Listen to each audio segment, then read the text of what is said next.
99% of people are not willing to do what it takes to make their dreams come true.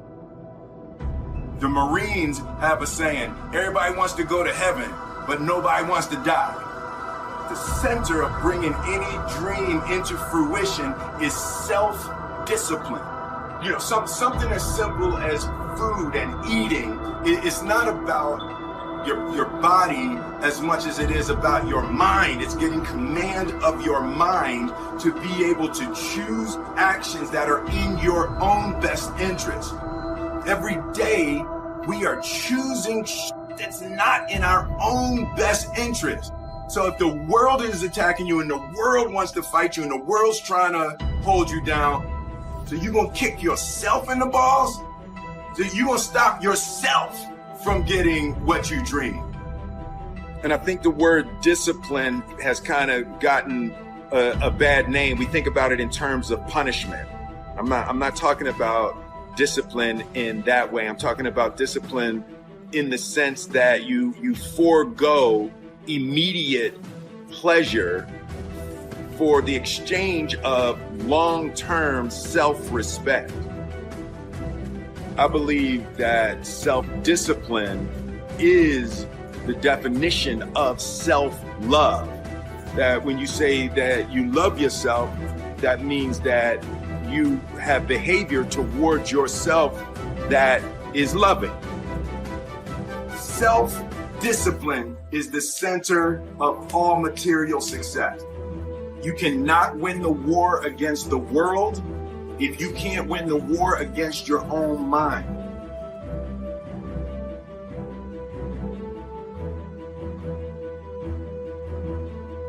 Your life is a physical manifestation of the conversation going on in your head. So if you said nothing but thought everything, your life is going to show up to make your thoughts true. So you have one job. You have one job in your life for you, to make what you think about life true so that you're not wrong. You don't want to walk around wrong. You want to be right about the life you see. So you're going to work hard to produce the life that you talk about in your mind. Whether that life is no one loves me, I'm all alone. You can be in a group of people and you will think, I'm so alone. And you will feel alone, and things will show up to co-sign your loneliness just because you're looking for that. And so if you start with, I'm going to say the mind, like the mind is that thing. The mind is the core engine. It starts all things. It shuts all things down. When I start thinking something different, I'm like, hold on, stop. I want to think something. I shut down that behavior. I shut down that outcome. When I birth something, I birthed it in my mind. I focus on my mind. I see myself there in my mind. Before I got on with you, I was doing guided visualizations. I'm recording them. So people, and I mean, they're juicy. And I'm saying, see yourself here. Because if you can see it, and then the key is evoke the emotion as if you were there. Yep. Right? And that's why people who are sad all the time are sad, because they're thinking of things that make them sad. And then the emotion follows the thoughts.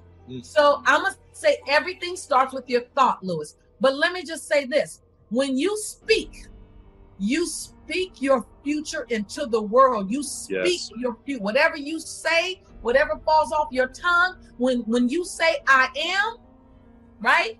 The unconscious mind says, and you are so. Whatever comes on the other side of that. And so you ask me a hard question, which one is most important? It starts with the thought. I think the thought is that's where everything originates.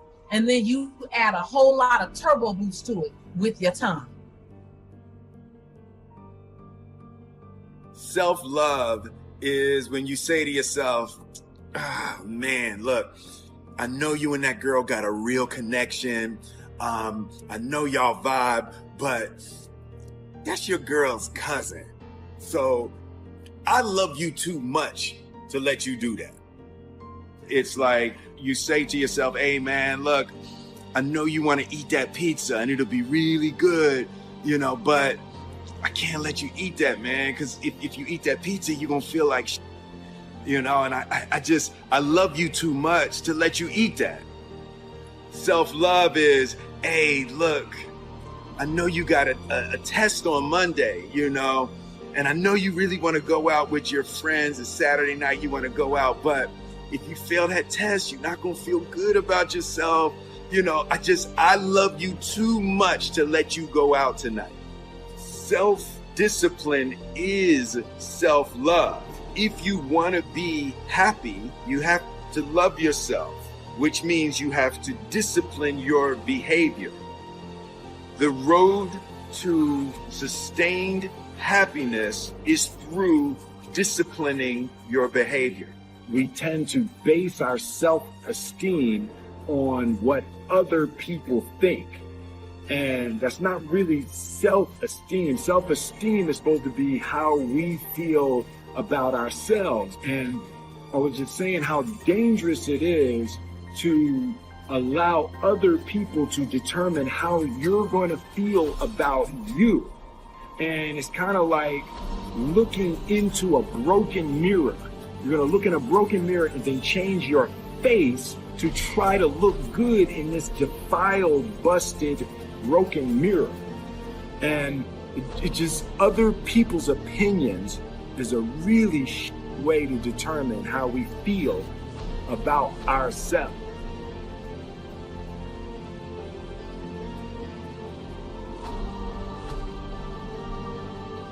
We are all, in various ways, self-seeking, lacking in wisdom, lacking in courage, afraid of death, afraid of pain. And we all think that's too bad. It's me that's wrong. And if only I could be the right person. Is this man going to tell me something that will help me to change myself so that I will be a more creative and cooperative member of the human race? Everybody wants to be a beast. Everybody wants to be number one. Everybody wants to be the best. Everybody wants to succeed. Everybody wants to have, to be, and do what they feel they've been called to do. The challenge becomes that most of us, when it's time to do what beasts do, we don't do it. See, the way in which we operate, ladies and gentlemen, is a manifestation of what we believe, what's possible for us. Whatever you've done up to this point, all that it really is a duplication, it's a reproduction of what you believe subconsciously that you deserve and what's possible for your life. Most people operate out of their personal history, out of their memory, things they've done, things they've experienced, things they've seen, things that they have observed. What I'm suggesting that you operate out of a larger vision of yourself. I want you to see yourself doing what you want to do, experiencing what you want to experience, having what you want to have, doing what it is that gives your life some meaning and value. Operate out of your imagination, not your memory. There's nothing you can do about the past, but you can do a great deal about your future. You don't have to be the same person you were yesterday. You can make changes in your life, absolutely startling changes, in a fairly short period of time. You can make changes you can't even conceive of now, if you give yourself a chance. Your abilities will grow. You have untapped talents and potential that you haven't even reached for yet. And as time goes on, you'll be able to reach deeper and deeper. The first thing you'll know, you'll be able to do things you never thought you could do. You'll be able to handle things you never thought you could handle. You'll have ideas that you've never had before. Because let me tell you something right now and burn this into the core of your soul. There's always room for the best. There's always room for the best. And if you're prepared to become the best, you can become unstoppable. You can build something other people think is impossible. You can build something out from under a mountain of doubt.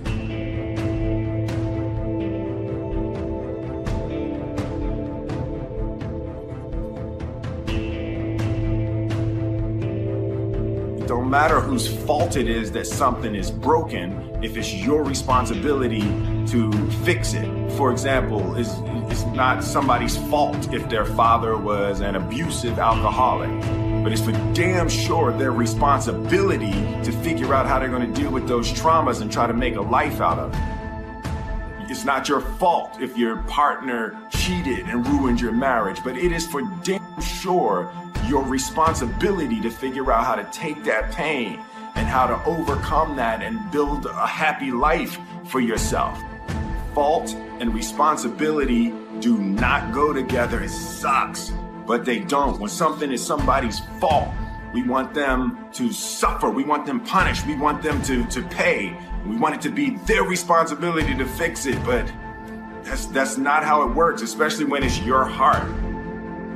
Your heart, your life, your happiness is your responsibility and your responsibility alone. As long as we're pointing the finger and stuck in whose fault something is, we're jammed and trapped into victim mode. When you're in victim mode, you are stuck in suffering. The road to power is in taking responsibility. Your heart, your life, your happiness is your responsibility and your responsibility alone. You can make a person smile, you can make a person feel good, you can make a person laugh, but whether or not a person is happy is deeply and totally and utterly out of your control. The prerequisite for spending time with any person is that they nourish and inspire you. They feed your flame. Look at your last 5 text messages. Are those people feeding your flames or dousing your fire? Put your phone down for just a second and look around. Look to the people around you. Are those people throwing logs on your fire or are they pissing on it? See, when you are not filling your life with the things that you are capable of doing, then there are gaps in your life. And what we do when we're not living out our true identity,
we begin to fill the gaps. We fill the holes with garbage, alcohol, drugs, worry, self-destructive behavior.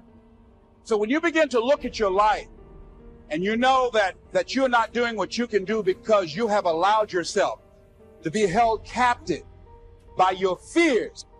Now, when you don't have a true appreciation and acceptance for who you are, and you allow yourself to be immobilized by fear, what happens in the process is that you begin to abuse yourself. You begin to sabotage your life. You begin to sabotage your dreams. You begin to unconsciously work against yourself. You become your own worst enemy. So what do you do about that? I need a mission. We all need a mission. that's what life should be, is a mission. That's what gives your life purpose and focus and drive and ultimately satisfaction. There's things that you know you're supposed to do as a human being, things that you know are going to improve your life. Do those things. There's things that you know are going to make you a worse person and make your life worse. Don't do those things. And sometimes people ask me what to do if they don't know what their mission is or what their mission should be. And I tell them, if they're in that situation, go help someone. Go help someone else. Make that your mission, because that will make you better, and it'll make the world better. And eventually from that, you'll see what your mission is. Well, you begin to realize that your dream and your gifts have so much meaning and so much value for you, till your hunger for them will give you a special drive. As you work on yourself, as you begin to acknowledge your true identity, the true power that you have, the true capacity you have to bring about change, the miracle working power that you have within yourself to do the things that you want to do. You only live once, so do what you feel passionate about.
The more you can create success rituals, processes, and systems, daily success rituals to activate your motivational centers, your emotional centers, and behaviors, the more you can create daily rituals of how you start a day, how you deal with stress during the day, how you plan your day, how you evaluate your day, how you follow through to the end of the day in a process that puts you in a cycle of success, the easier it becomes to achieve success and to make that the default mode of the brain.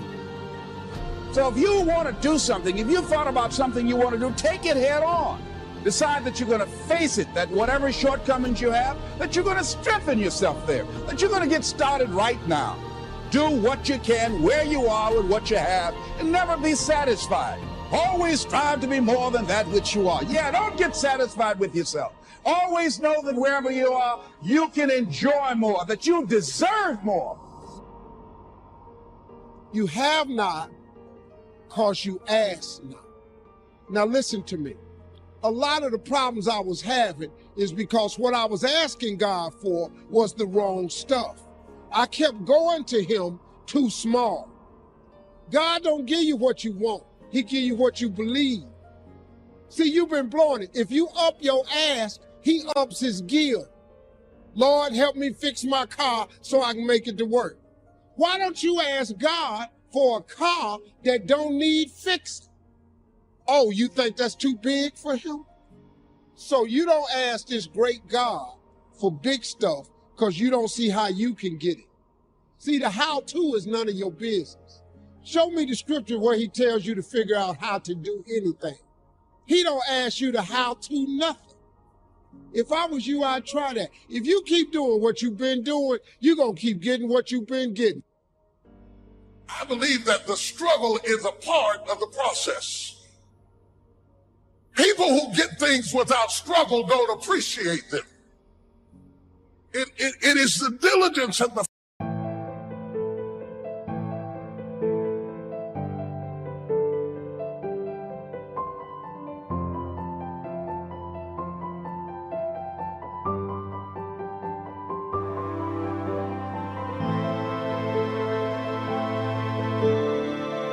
fight to be relevant that creates the backdrop that when you get there, you appreciate what God has done. Light loses its relevance without darkness. Pain and struggling are a part of the process. The promise is not powerful if it is not painted on the backdrop of a problem. Most people are not living their dreams because of fear, ladies and gentlemen. I was in Columbus, Ohio yesterday speaking for a particular Ohio department. Young lady named Karen who greeted me, who organized the event. Very talented, very skillful. And she was talking about she wanted to become involved in the consulting business. I said, why aren't you doing it? I said, you have the abilities. I said, you're not here because they like you. You're here because you're doing the job. You're making things happen. And she came up with all kinds of ideas, but finally she said, I guess I can't see myself doing it. I guess I'm afraid. Fear, limited vision, and lack of self-esteem is what keep most people doing things they don't want to do. I flew from Columbus, Ohio to Denver, Colorado to a major communications company. And the person that picked me up at the airport told me about the fact that the company was planning on having a major downsizing. And they offered some of the employees there an early retirement, and some of them will earn as much as $300,000. And they said, this is the last time that you can take this offer. If you don't do it when we have the downsizing, you might be among those who will lose their jobs, and all you will get is your severance pay. And only 50% of the people who were eligible to take the $300,000 took it. The others were afraid to take a chance on themselves. The others couldn't see themselves beyond that company. They couldn't see life after that company. The same reason that people stay in relationships where they're abused or they're unhappy or it's unfulfilling. They can't see themselves beyond that relationship. They can't see themselves enjoying life without that person. They think that this is all that they can do. The same reason that people get stuck at a certain level in life. They can't see things being better for them. And they think that this is it and this is all they deserve. This is all they've ever seen.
passed on to them, and they think that this is it for them.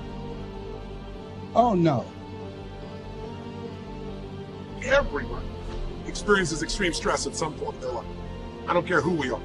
Something happens outside our control and it hits our life and it knocks us on our tail. It might be a health stress. It could be something with your family. It could be economic, career. It could be something emotional that happened, biochemical. There's so many things. It could be an environmental situation that had nothing to do with you. Every one of us in our lifetime are experiencing extreme stress these days because of the economy and the way we respond to it. The majority of people are experiencing some form of extreme stress, at least according to polls. Stress doesn't come from the facts. Stress comes from the meaning that we give to things. Yes, those things have happened, but the real question is, if we fight what's happened, we've got a problem. We've got to decide, what are we going to do with what's happened in our life? How are we going to take this? How are we going to mold this? How are we going to turn our life around? Because when you come up with a new meaning, you get a new life. We're going to take a look at something from a different perspective. We're going to ask you this question. What is the single force that controls the quality of your life? If there was one gift our Creator has given us, or the universe, whatever you believe, what is it? What is the one power that you have right now in this moment that can change everything? You have it, I have it, we all have it. This one singular individual power that can change anything in our life, regardless of what's happened to us. And I know you know the answer. The answer is the power of choice. The one thing we have in this world is we can't control the events, but we can choose what to focus on, we can choose what things mean, and we can choose what to do. Those three choices, those three decisions really control our life. It's not so much the conditions of our life that control our destiny as much as the decisions of our life. Try for a second to think about something. Think about your life. And just think about, are there a few decisions? If I were to ask you 2 decisions you've made in your life, you know, that if you would have made a different decision, you would have a totally different life. I mean, it may be, a life may have been better or may have been worse, I don't know, but you would have a different life. I'm not asking you to buy into the fact that you should have known the answers. I just want you to see the power. Step 1, wake up early, gonna rise with the sun. Step 2, get some good, some food in you. Step 3, think real hard about what you wanna be. Step 4, everybody just do your thing. Wake up, today's gonna be a good day. Wake up, today's gonna be a good day. Wake up, today's gonna be a good day. Wake up, today's gonna be a good day. Wake up, today's gonna be a good day. Wake up, today's gonna be a good day. Wake up, today's gonna be a good day. Wake up, today's gonna be a good day. Yo. Set your affirmations, aspirations. I got shit to do, the aftermath of preparation. Good food, good mood, blood in circulation. One step at a time, yeah, that's how you make it. Set a goal you control and the steps you take them. I try to pick one thought, have some concentration. And if I make a mistake, it's called education. I try to do this every day, call it replication. Wake up, today's gonna be a good day. Wake up, today's gonna be a good day. Wake up, today's gonna be a good day. Wake up, today's gonna be a good day. Wake up, today's gonna be a good day. Wake up, today's gonna be a good day. Wake up, today's gonna be a good day. Wake up, today's gonna be a good day. So life ain't easy, yo, I think there's a reason though. Ups and downs, just like every different season, yo. Sometimes I'm high, other times I'm barely breathing, though. I always gotta fight and hide from the demons, yo. Negative thoughts are poison, they rot. Head full of flies, so here come the clouds. They'll never stop unless I can swap all the bad for the good in my head when I'm lost. Yeah, so I'ma fake it till I make it. Positive thoughts are overtaken, I got patience. One day at a time is how you operate a cadence. A flow, you grow, you show yourself a foundation. Stay away from all the shit that causes temptation. I know that I like to do it cause it's sensation. I live my life in my head like a narration. Don't expect greatness, do my best, man, I'll take it. Wake up, today's gonna be a good day. Wake up, today's gonna be a good day. Wake up, today's gonna be a good day. Wake up, today's gonna be a good day. Wake up, today's gonna be a good day. Wake up, today's gonna be a good day. Wake up, today's gonna be a good good day. Wake up, today's gonna be a good day. Wake up, really gon' rise with the sun. Step 2, get some good, some food in you. Step 3, think real hard about what you wanna be. Step 4, everybody just do your thing. Or of a decision. How is your life better today because of the decision you made? Here is something else exciting. It's possible for people of modest means to start a wealth plan. You don't have to be wealthy to have a wealth plan. You don't even have to be healthy to start a health plan. All you have to be is smart. Smart enough to say, hey, I've got the wrong plan, and I'm going to get around someone who has a better plan and make it my plan. So, find some successful people to help you fill out your success plan. Find somebody healthy to get your better health plan going. Find somebody living a unique lifestyle to develop your lifestyle plan. This is called association on purpose, getting around the right people by expanding your circle of influence. I have a really unique friend. I'm always trying to find more ways to spend more time with him. He's the big game hunter, millionaire, businessman, traveler, and in my opinion, one of the world's great philosophers. He has 2 special gifts among many that make it worth all the time I can possibly spend with him. And those gifts are, 1, the ability to absorb, the ability to soak up a day and all of its events. His memory is uncanny. I swear he remembers in detail almost every day of his life and every book he's read.